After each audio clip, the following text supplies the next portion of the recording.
नमस्कार, स्वागत है आपका। आप देख रहे हैं न्यूज नेशन। मैं हूं आपके साथ संजय यादव। महाराष्ट्र की राजनीति में उथल पुथल का दौर जारी है। कौन किसका विरोध करता है, कौन किसका समर्थन करता है। आपस में सीट बंटवारे को लेकर आपने देखा अभी तक दाव पेच खेले गए, उसके बाद किसी तरीके से सबकी सीटों की स्थिति साफ हो पाई है। लेकिन इसी बीच एक नाम है नवाब मलिक का। नवाब मलिक महाराष्ट्र की राजनीति में जाने माने चेहरे हैं। जब जब वो शरद पवार के साथ थे तब भी आपने देखा एक दिग्गज नेता के तौर पर पहचान हुआ करती थी। अपने बयानों को लेकर सुर्खियों में रहते थे। लेकिन इस बार टिकट को लेकर सुर्खियों में है। टिकट मिला है अजीत पवार गुट से। बीजेपी विरोध करती रही, लेकिन अजीत पवार अलायंस में होने के बावजूद नवाब मलिक को उन्होंने टिकट पकड़ा दिया है।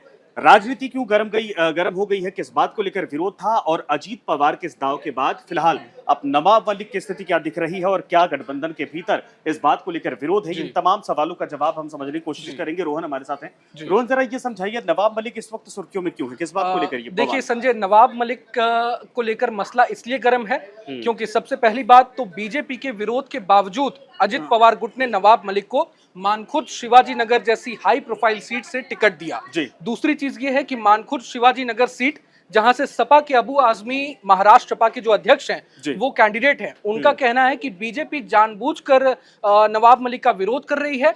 इसलिए विरोध कर रही है क्योंकि उससे मुस्लिम वोटों को साधना है, और अगर नवाब मलिक का विरोध करेगी तो मुसलमान वोटर्स जो हैं उनके अंदर कहीं ना कहीं सिंपैथी जागेगी। क्योंकि नवाब मलिक आप देख लें, महाराष्ट्र में पिछले 5 बार से विधायक हैं और दिग्गज नेता हैं, मुसलमानों के बीच जो अच्छी पैठ है उनकी, तो कहीं ना कहीं ये नवाब मलिक को जिताने की एक स्ट्रैटेजी हो सकती है, रणनीति हो सकती है। दूसरी चीज ये, अबू आजमी की बातें इसलिए भी सही लगती हैं, सटीक लगती हैं, क्योंकि इसी नवाब मलिक की बेटी उनके अणुशक्ति नगर, जहां से मौजूदा समय में विधायक है नवाब मलिक, अणुशक्ति नगर से सना मलिक को टिकट दिया गया है अजीत पवार गुट की तरफ से। लेकिन बीजेपी एक तरफ जहां नवाब मलिक का विरोध कर रही है, तो वहीं सना मलिक का विरोध बिल्कुल नहीं कर रही है और कह भी रही है कि सना मलिक के लिए हम प्रचार करेंगे, लेकिन नवाब मलिक के लिए कहा जा रहा है कि बिल्कुल हम प्रचार नहीं करेंगे। और आप देख लें, शिवाजी मानखुर्द जो सीट है, वहां से एकनाथ शिंदे ने भी अपने उम्मीदवार को उतार दिया है, उद्धव ठाकरे ने भी अपना उम्मीदवार उतार दिया है, और सपा के अबू आजमी तो वहां चुनाव लड़ रहे हैं। तो मुकाबला जो है वो मुकाबला दिलचस्प तो है। लेकिन क्या अजीत पवार अगर ये दाव खेल रहे हैं, ठीक है, विरोध के स्वरूप समझ में आ रहा है या फिर जिताने की प्रक्रिया हो सकती है,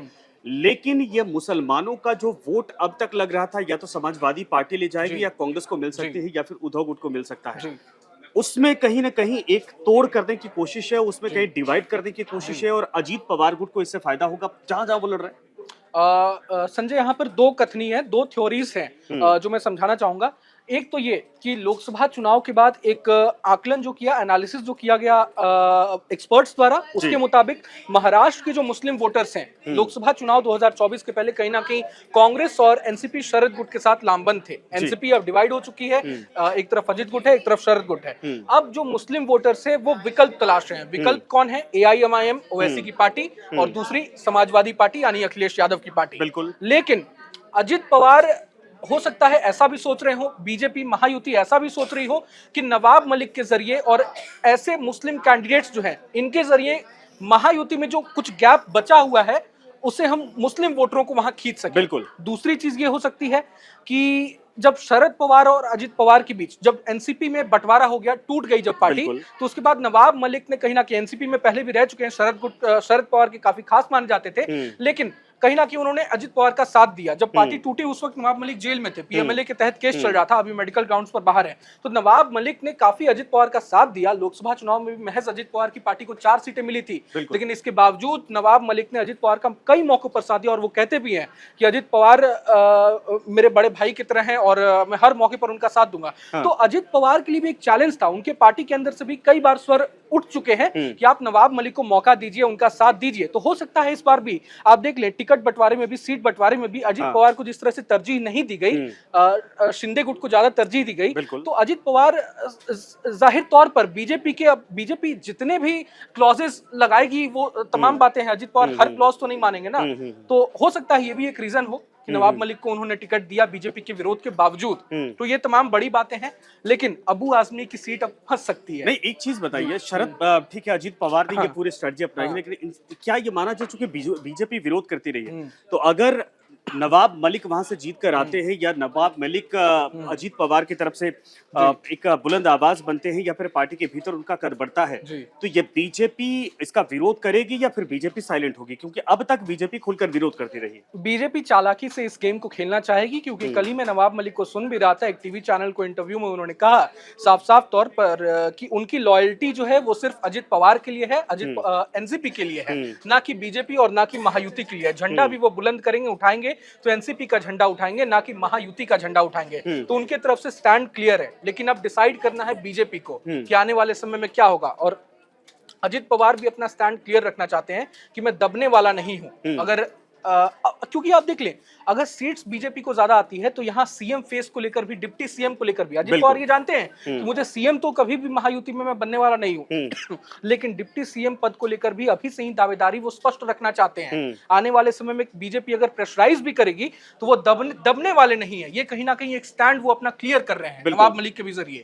ये जो फैसला उन्होंने लिया है, आप देख लें, कल नामांकन की आखिरी तारीख थी और एग्जैक्ट 3 बजे से 5 मिनट पहले 2:55 पर नवाब मलिक को उन्होंने एबी फॉर्म दिया। ये देख लें, अजित पवार की बहुत बड़ी स्ट्रैटेजी है कहीं ना कहीं अपने आप में। बिल्कुल सही आपने कहा, और कुल मिलाकर ये कहा जा सकता है कि परिस्थितियां अभी देखिए विरोध और गतिरोध के बीच में थी, लेकिन नवाब मलिक का टिकट मिलना और उसके बाद चुनावी मैदान में उतरना ये साफ तौर पर दिखाता कि अजीत पवार गुट जाहिर सी बात है बहुत सोची समझी रणनीति लेकर चल रहा है।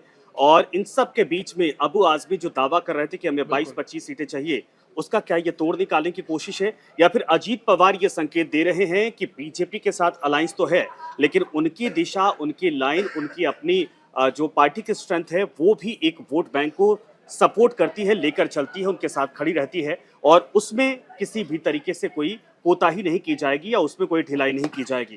क्योंकि महाराष्ट्र की राजनीति में कई पार्टियां हैं और ये सारी पार्टियां अगर रोहन देखा जाए तो किसी एक के पीछे नहीं होती है, सबका अपना वजूद है, क्षेत्रवार ही अगर देखा जाए, लेकिन वो उसी आधार पर चुनाव अब तक जीतती आई हैं। और उसमें शरद पवार की पार्टी जब तक टूटी नहीं थी तब तक देखा गया था मजबूत थी, और टूटने के बावजूद अजीत पवार को अपना कद बढ़ाना है, तो हो सकता है ये फैसला उसके अंदर। बिल्कुल। तो आप सभी लोग हमारे साथ बने रहिए, तमाम खबरों के लिए बने रहिए न्यूज़ नेशन के साथ। Today I had filed a nomination from Shivaji Nagar Mankur Vidhan Sabha constituency as Nationalist Congress Party candidate.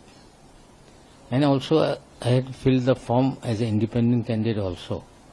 But party has sent the AB form and we had submitted it at 2:55 p.m.